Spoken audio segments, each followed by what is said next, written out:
the final question that we had said the book of Job kind of raises, and that's still just not cooperating. Okay, one more try here.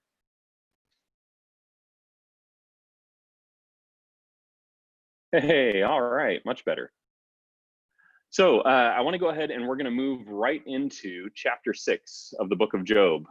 We are asking the same questions because I think that the book of Job asks these questions, and one of the things we're looking for are the answers to those questions, whether or not the book of Job ever actually brings us to it. As you know, Job is suffering, he's struggling, he's facing all these trials in his life. His friends have sat with him for 7 days, and then they all begin to speak. Job first, lamenting the day that he was born, then Eliphaz questioning Job's integrity and whether or not he actually deserves to have suffered, and ultimately Eliphaz comes to the conclusion that Job does deserve to suffer. And that's the only explanation for what could be going on in Job's life. And we talked about the idea of situational wisdom versus absolute wisdom, that yeah, in most situations it holds true that if you've done wicked things are going to come around to you. That's kind of a karmic idea, not an idea necessarily we subscribe to in Christianity, but a background idea that exists in most of the world. Bad people do bad things and bad things happen to them. I don't think we have to look too far to see that that's not always the case. Likewise, there is absolute wisdom that says this always holds true. And we saw that there was some good thinking on Eliphaz's part about the nature of God, things that generally held true, but his situational wisdom applied to Job was insufficient for explaining Job's suffering.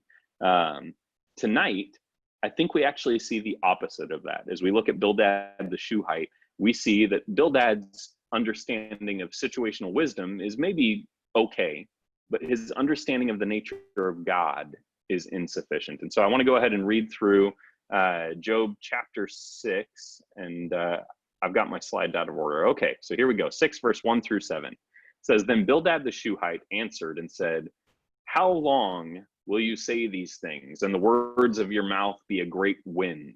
Does God pervert justice, or does the Almighty pervert the right? If your children have sinned against him, he has delivered them into their hand of their transgression.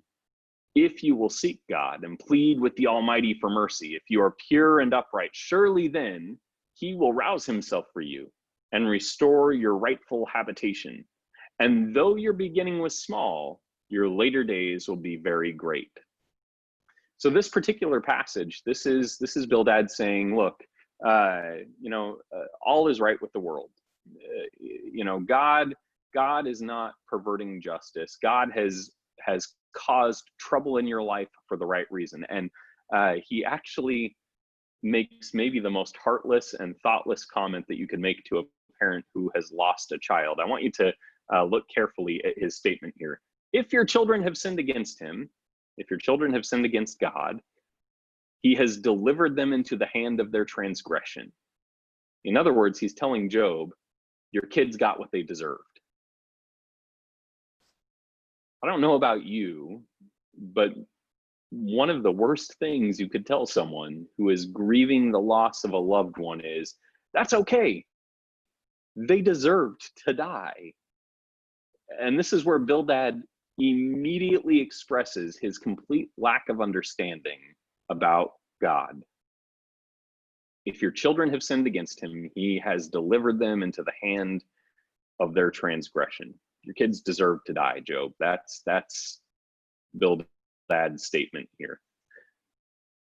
I want to compare that here with what Job has just said in chapter 6. We've just come out of 2 verses of Job talking about his response to Eliphaz. Eliphaz accuses Job of having done wrong, and that's why he's suffering. And Job has said to his friends, he who withholds kindness from a friend forsakes the fear of the Almighty.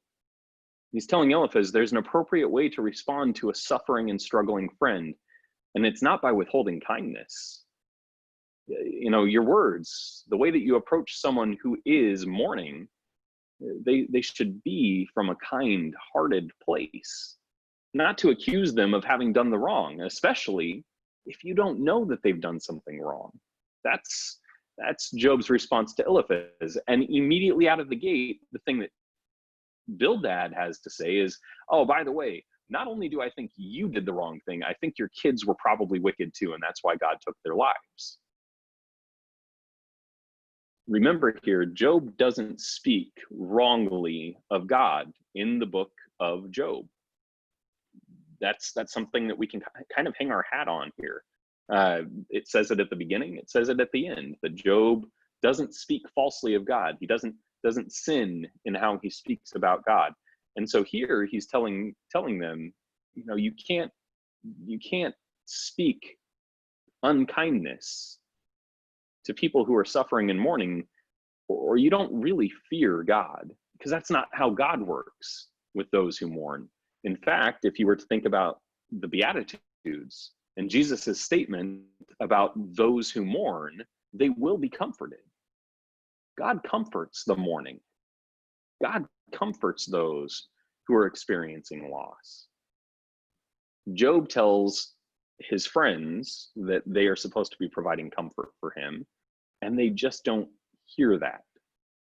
And we'll be told later on that Job's friends speak poorly of God, and God actually condemns them for that. There's another statement that happens in this same passage, though, that I want to look at, that I think suggests to us the lack of understanding that Job's friends have about God, specifically the lack of understanding Bildad has about God.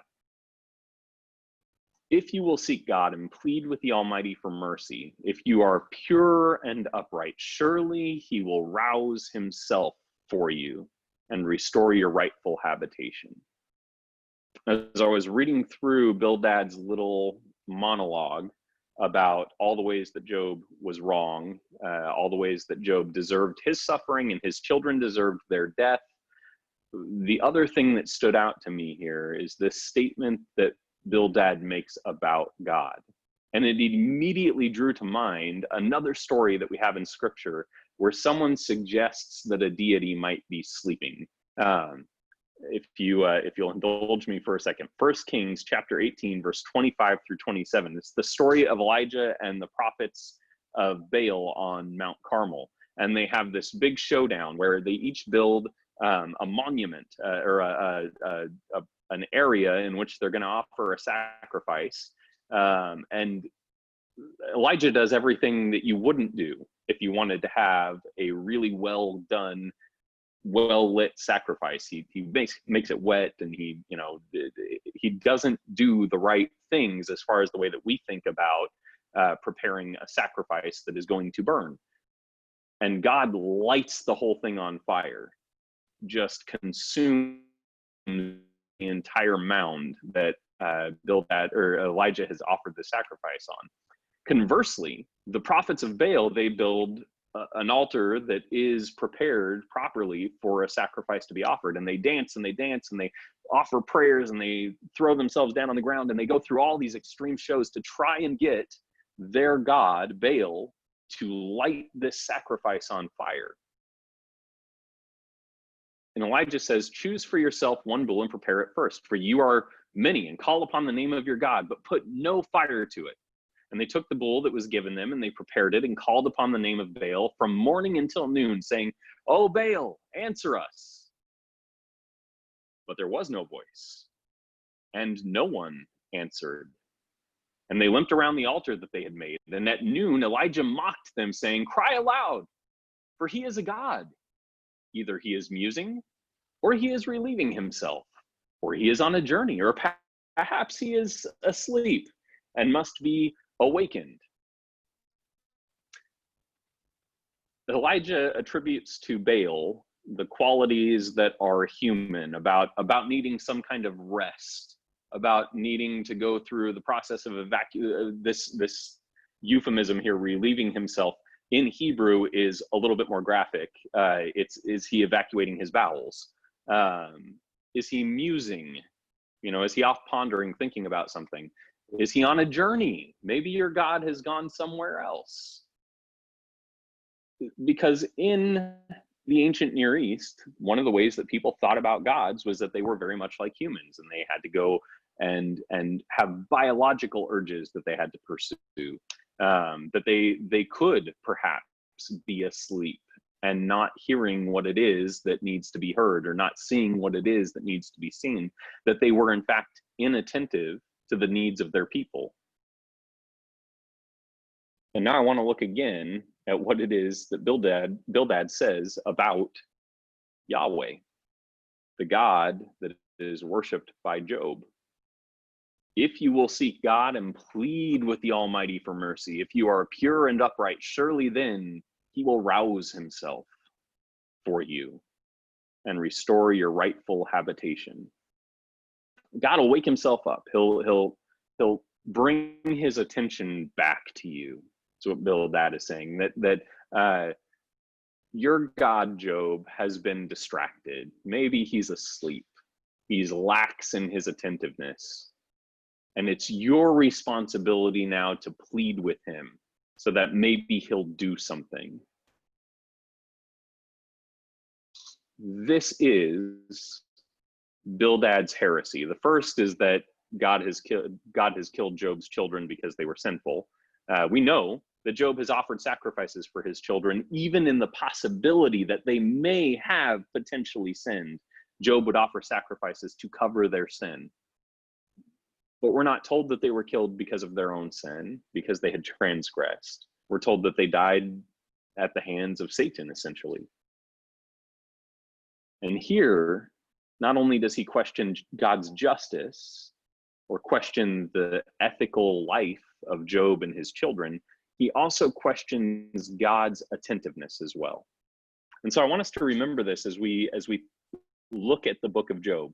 The greatest fallacy that we run into in Bildad is his understanding about God. Not about, situational wisdom. He understands somewhat that there are times where a truth holds true and there are times where it doesn't. That there's general wisdom that can, in fact, not always prove correct. On the other hand, his understanding of God is just bunk. Job chapter 8, verse 8 through 10 says this. This is continuing Bildad's little tirade here. For inquire, please, of bygone ages, and consider what the fathers have searched out. For we are but of yesterday and know nothing. For our days on earth are a shadow. Will they not teach you and tell you and utter words out of their understanding? And this is a very strange argument that Bildad makes, where he appeals to history, to those who have come before. And we see that Bildad is not drawing on his own wisdom. These are not arguments that he has made through his own observation about God. This is him gathering wisdom from elsewhere, not gathering wisdom from God, but gathering wisdom from man, which in the Hebrew Old Testament is actually one of the primary sins of the Israelite people, is that they rely on the wisdom of man rather than on the wisdom of God. It's actually the first sin in the Old Testament. Eating from the tree of the knowledge of good and evil is seeking wisdom from some source other than God. And that's exactly what Bildad is doing here. He's seeking the wisdom of the fathers. Well, let's think who those fathers are that we might be talking about. Job, perhaps the first book written in the Old Testament, is contemporaneous with Abraham, which means we're talking about people who don't have the kind of relationship with God that we expect after Abraham. We expect Abraham and Isaac and Jacob and Joseph and Moses and Joshua and all these individuals to have some kind of understanding about God through his revelation to them. Everyone else is kind of acting out of their best understanding. And Bildad wants Job to rely on the understanding that men have of God. But we see that continually fails. It continually falls short. It's an unsatisfying way to pursue wisdom. Instead, what should happen is Job should rely on God for wisdom. Bildad continues. He says, can papyrus grow where there is no marsh? Can reeds flourish where there is no water? While yet in flower and not cut down, they wither before any other plant. Such are the paths of all who forget God. The hope of the godless shall perish. His confidence is severed, and his trust is a spider's web.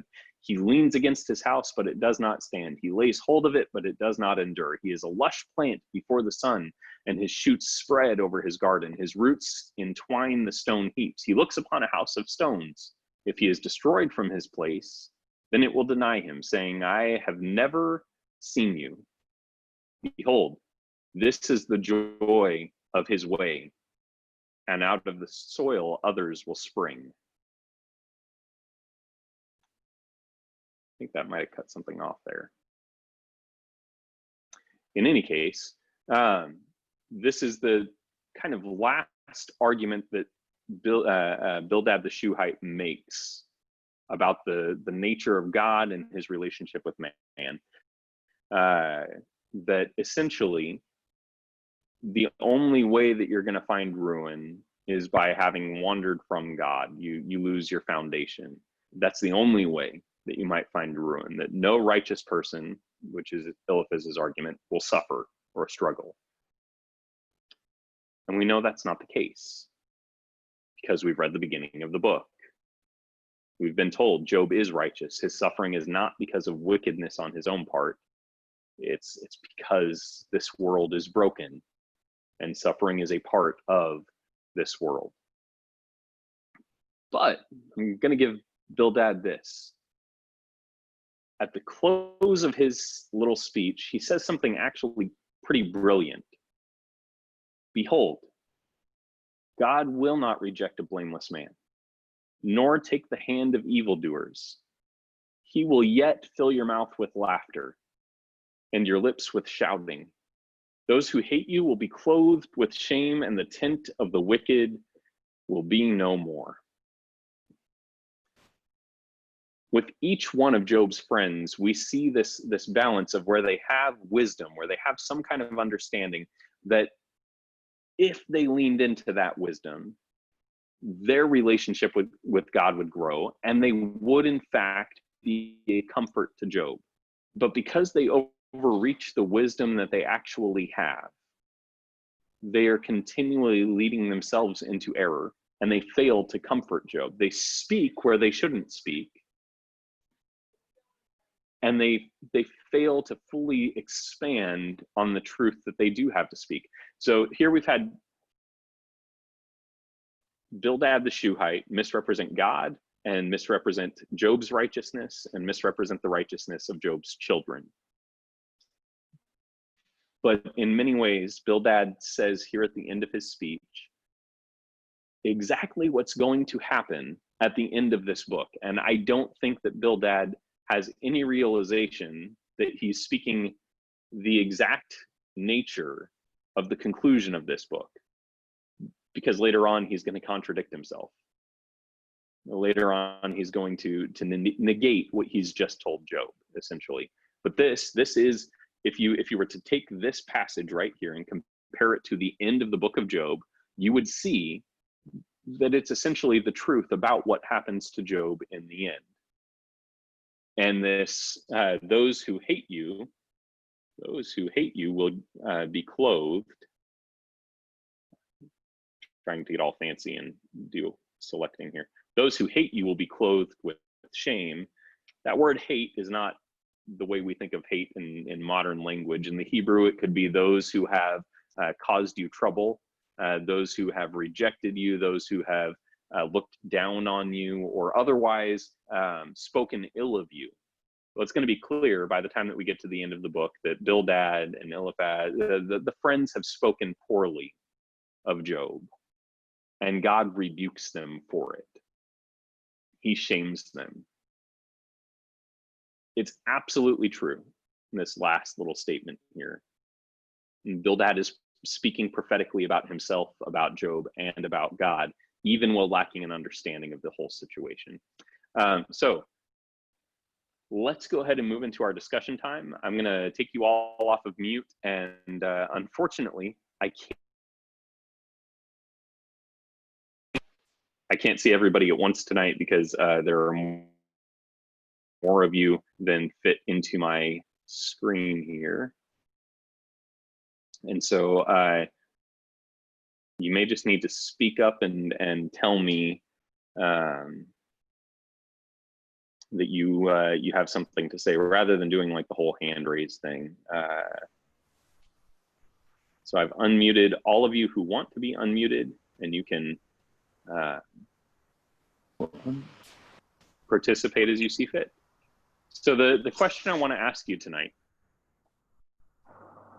are there ways in which maybe we follow the heresy of Bildad in over-attributing human qualities to God? Now, I want to be clear, we're created in the image of God, and so there are many ways in which God has qualities that we would describe as human, but the truth is that just means that human beings have qualities that mimic God. But there are limitations that we have as human beings that I think sometimes we place on God, like Bildad has placed on God. This maybe he's sleeping. If you plead with him enough, he'll wake up and he'll pay attention to your trouble. Do we do that? Do we have other areas that we might do that sort of thing in?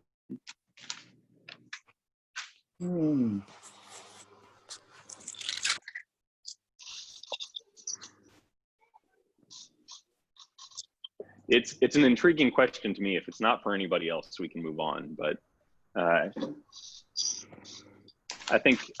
do think that sometimes we have a tendency to place human limits on God. So can you say that one more time, the question? Yeah. I missed it. So I can't repeat it. there are qualities that we possess that God possesses because God's built them into us. And I wouldn't say that they're human qualities of God. I'd say they're godly qualities of human beings.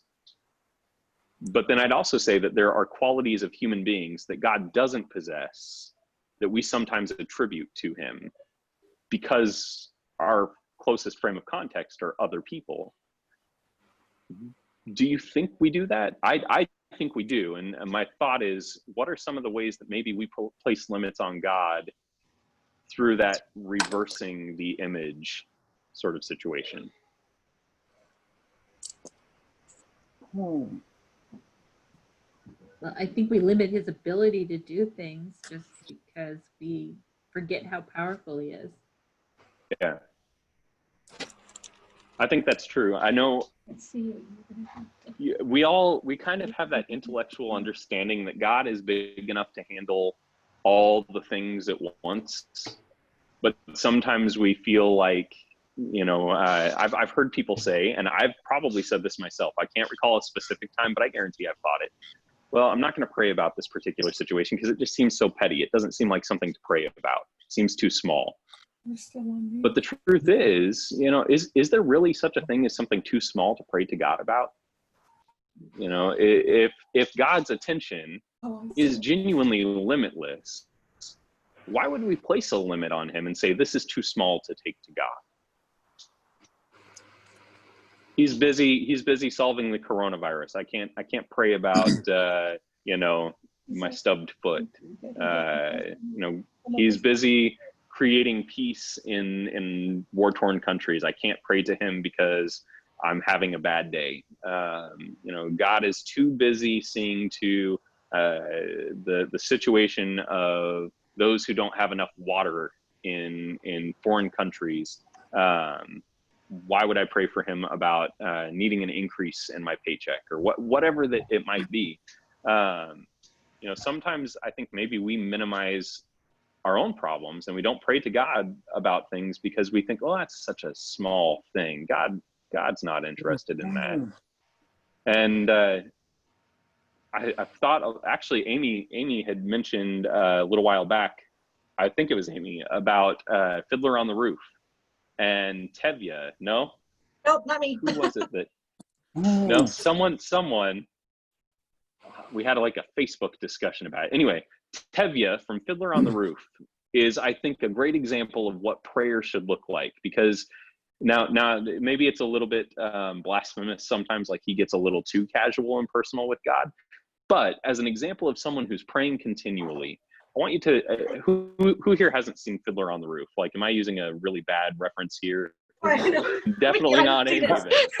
Right. Someone had brought it up. Maybe it was Jennifer. Jennifer, was it you?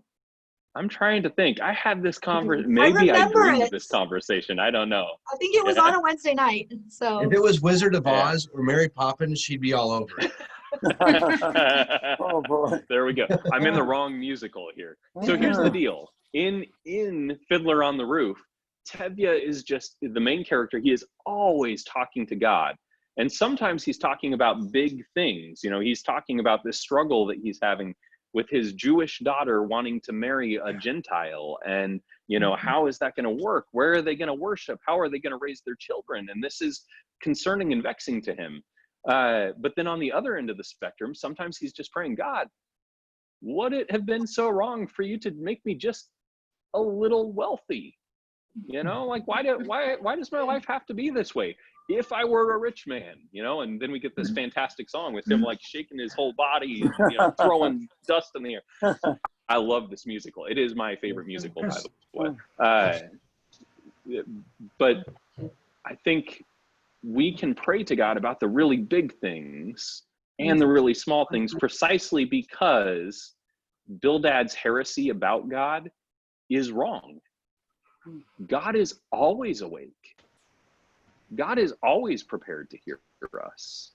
And I think, you know, I think about this. I think about how many times I have denied God's power, his omnipresence and omnipotence and his omniscience by not praying about the little things.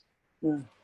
Norma, so you kind of led into this, Norma, but I think that's exactly it, is that we minimize God's ability, just not even his willingness, but his ability to just take care of it all, you know?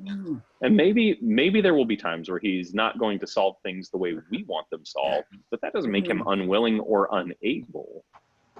Janine, I saw your hand up there. Well, I was thinking we're instructed to pray without ceasing, and that can't be. In my mind, it doesn't. That my life is not filled with things that need answers and things, big things. My life's filled with small things, and and so if I'm to pray without ceasing, then and to be companionable with God. We talk about things that aren't really always the mundane kind of stuff, right? It's the same way with a marriage, that, you know, sometimes you'll have the same conversation with your spouse 50 times about something you've talked about over and over and over again, and it's not because they forgot, it's just because having conversation is important in building a relationship. And the great thing is that, unlike our spouses, or unlike Lorinda's spouse, God is always listening. You know, he doesn't forget what we've said because his mind is a slippery vessel. He remembers what we've said, but he still wants to hear it again. Yeah, I was going to say, Chris, they had the, who you got there, Chris? What's that? This is Stan. Oh yeah, you're going, Stan. Okay. You're on. No, I just thinking about all of our upbringings. I don't know about yours, Chris, but mine was the upbringing of don't be whining about things. Your little insignificant details. Just get back up on the bike again, and don't be whining and complaining. And then we take that into our religious life. God doesn't have time for your little stub toe, insignificant little you. You're just come on, kid. You're a boy. I raised you as a man. You know, that kind of an attitude. I don't know, many of us grew up with that, but that was kind of. I'll say this. I think a lot of our theology of God is informed by the patience or lack thereof of our parents. And I worry about my own children. As you say this, I worry about my own children because sometimes I tell them, you go figure this out for yourself. You know, you go take care of it. It's not a problem I need to deal with. And it's true, they need to learn life coping skills, Yeah. right? Sometimes God does tell us, well, hey, no, you have the tools to take care of this. I've given you the tools to take care of this. Go ask for forgiveness, go make amends, treat other people kindly, and this problem will come back up again. But I think you're kind of right. We tell our children, and we were told as children, well, just, I don't want to hear it. I'm tired of the complaining. I'm tired of the whining. And that's because, as human beings, we have a limited supply of patience, and we should be praying for more patience, right? We should be praying to be, yeah, maybe not, but that is, I think, a significant statement about our role as parents and how our children will perceive God's patience. If we are not patient enough to at least walk with our children in their difficulties, when they hear God, pray to God for the things that are troubling you, they might say, yeah, but if God is really my father, like my father is my father, he only really wants to hear about it if, like, I'm losing a limb or something. And that's, that may very well be what ends up happening, is that's informing my children's theology of God the Father. Maybe we need to be a little more patient. Yeah, Charles. Here with a different topic. Different suggestion.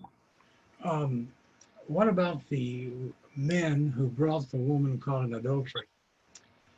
And we can see in Jesus that we'd think almost boundless mercy. Mm-hmm. But their view of God was very strict. He said, no adultery. Would that be a type of example that we could go somewhere with? I don't know.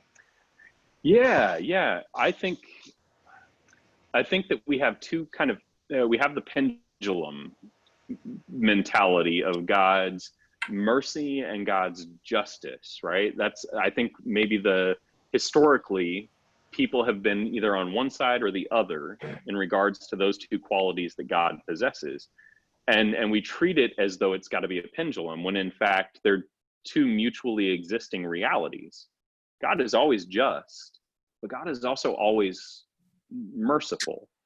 That doesn't mean that his mercy will ever outweigh his justice, but it also doesn't mean that his justice will ever outweigh his mercy, because he can't be only one or the other. They're both essential qualities to who he is. And so you have this situation with the woman caught in adultery, who is in need of mercy if she's going to survive this moment, right? But you have the law that says that she deserves death. And it's that strange tension that we end up experiencing, because we can all look and say, yes, Jesus did the right thing by giving her mercy. And there's a whole group of people that are still, right there in the moment with him, who are like, wait, where's the justice in this? But looking at the cross, looking at Jesus's examples of justice and mercy and the balance of those two things, we can look back on that situation and say, well, yeah, it was the just and right thing for him to provide her with mercy. I'm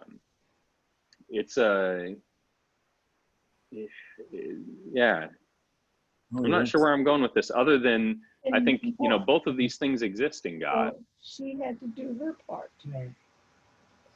Yeah, he does then tell her, go and sin no more. There is an expectation that, hey, in the mercy that you've received, now go and act justly. Live from here on out righteously. So I think that that's a pretty good point. The expectation for one who's received mercy is that the same statement that Jesus makes, who will love the one who's forgiven them more, the one who has more to have been forgiven of, right? In this case, the woman has been forgiven something very great, something that could have cost her her life. Maybe now she owes God her life for that. She owes Jesus her life for that. Yeah. I don't know. I think the biggest answer to the question of justice and mercy, though, is that both fully exist in God, and the mercy maybe changes our sense of justice and how we approach justice in our life. If that makes sense. Chris, Is it? Yes, sir.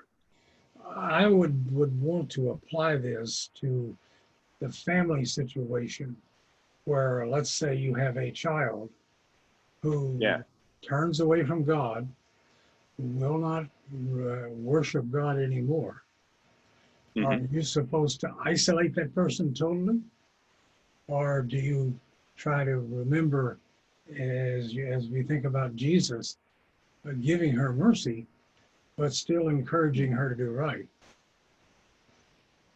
Yeah, I think that we would follow the model that Jesus sets forth. That we approach the person who has left their faith with mercy, and a desire that out of that mercy they will be persuaded to come back to their faith. But also, we continue to love them just because that's what we're called to. We continue to love them because they're our child, they're our brother, they're our sister. Sorry, I've got an itch on my elbow, and so you're seeing my hand up here weird and strange. When people can't see everything you're doing, you kind of become self-conscious about the things they can't see you doing. So, but no, I think if we were to take that model and apply it to our families, the model of the woman caught in adultery, Jesus provides mercy that saves the woman's life. And his expectation then is for her to change her life based on that mercy. We provide mercy to those in our lives who don't deserve mercy, because mercy is undeserved, with the expectation that they'll respond to that mercy in a way that shows their gratitude for it. That not just shows their gratitude, but shows their repentance, their willingness to maybe, okay, well, I know now I deserved mercy. I think the case of the woman caught in adultery, she knew, I need mercy here. It is my life or it is mercy. Those are the only two options I have. I either die or this man shows me mercy. And if someone isn't aware of how greatly they need mercy, no amount of mercy is going to change their life. It's why I think for so many people, the gospel is difficult to accept, because they can tell themselves, I don't need grace. I don't need mercy. I'm just fine the way I am. I'm better than all the other people around me. I think it's a pretty easy thing for us to fall into, is this belief, I am not in need of mercy. And if we as families act mercifully regularly, we actually give people the permission to admit their need for mercy. If we are merciful, it makes it easier for people to be in need of mercy, if that makes sense. It's kind of like confession. If someone goes first, it becomes easier for other people to confess what they're struggling with. If we confess that we need mercy, if we show mercy, we create a culture in which mercy is an acceptable thing. People are more open to receiving mercy, and then they're more open to changing their life in a way that shows the appreciation of that mercy. I'm reasoning things out in my own head right now. I think I've just come to a new conclusion about something right in front of you all. I don't know if you saw the light bulb go off or not, but it might have been something I believed inherently anyway, but it's definitely something I've just firmed an opinion about.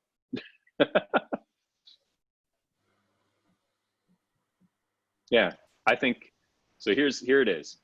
If we act mercifully and we admit our need for mercy, we create a culture in which seeking mercy is acceptable. And that leads to people seeking mercy and then changing as a result of the mercy that they've received.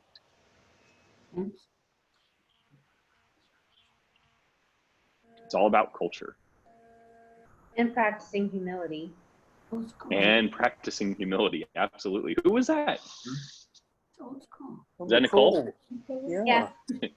Nicole, you were on my second screen, so I couldn't see Yeah. you. But I'm sorry, you guys. there I we was go. late. I'm No, that's okay. taking that loving money management class, and it gets over at 8 o'clock. So, Gotcha. Well, I'm glad you could join us. yes, I'm happy to be here. But basically, what I got from what you said is that, we need to be able to practice humility by confessing our faults and our mistakes to people, so that they're willing to want to do that themselves and confess to Jesus, and possibly at some point maybe be saved. Yeah. If we are visibly open to mercy in our own lives, it gives other people the permission to be open to mercy in their life. I think that's a true statement, one that maybe we could all practice a little bit more. Yeah. Any other thoughts tonight?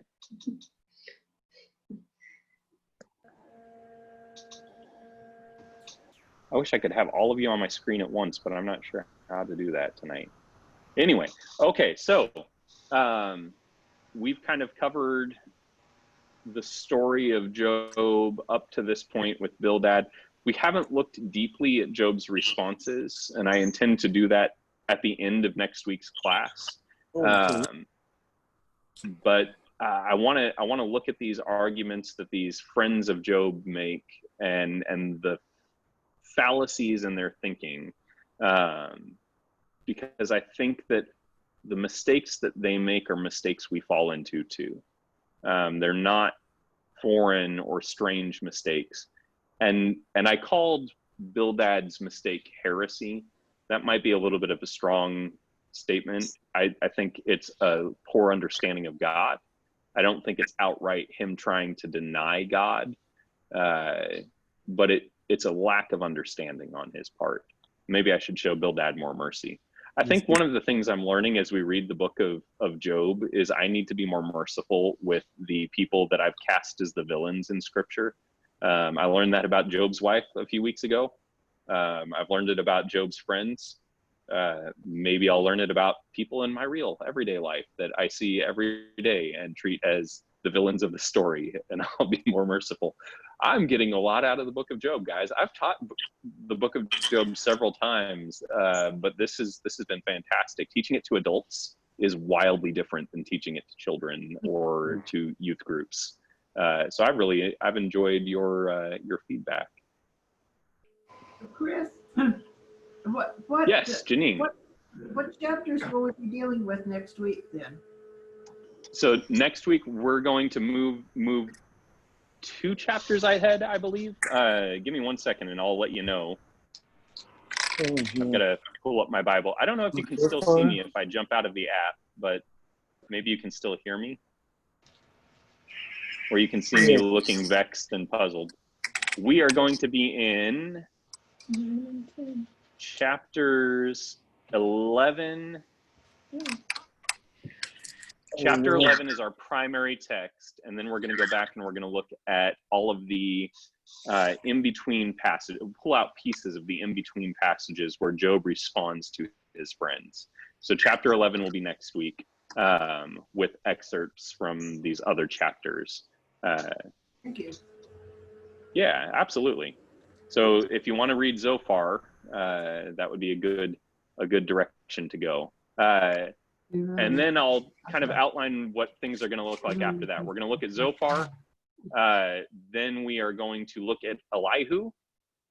And then we're going to look at God's response to these dialogues. And the reason we're skipping over a significant number of chapters is not because they're insignificant in the overall shape of the book, but because much of the argumentation that happens in these first 3 arguments is repeated. And there might be times that will appeal to some of those other chapters, but it's kind of 3 cycles. You have Job and his friends, and then Job and his friends, and then Job and his friends, and then God comes into the scenario and speaks for himself. And we could go through those cycles, but I think it might get a little tedious. especially as we hear a lot of the same theology repeated. Same bad theology over and over again becomes tiresome. So, yeah. Is the fourth man distinctly different? I think that there is enough in Elihu's comments that are different that he's worth looking at on his own. Yeah. I don't hold to the idea that he's a later addition to the book of Job. There are a lot of people who think that the Elihu speeches are a later addition that were kind of shoehorned in. I think that they're original, and I'll expand on that when we get to him. I think that they're necessary to the introduction of God coming in on the storm, and I think that they make the book make more sense. If you have Job without Elihu, I think it becomes a little bit confusing. But then it's confusing with him too. So what do I know? All right. Well, we're at 6 minutes after our time, and I want to go ahead and give anyone who has a final comment on what we've talked about tonight to feel free to do so. I do think, is Nicole still here?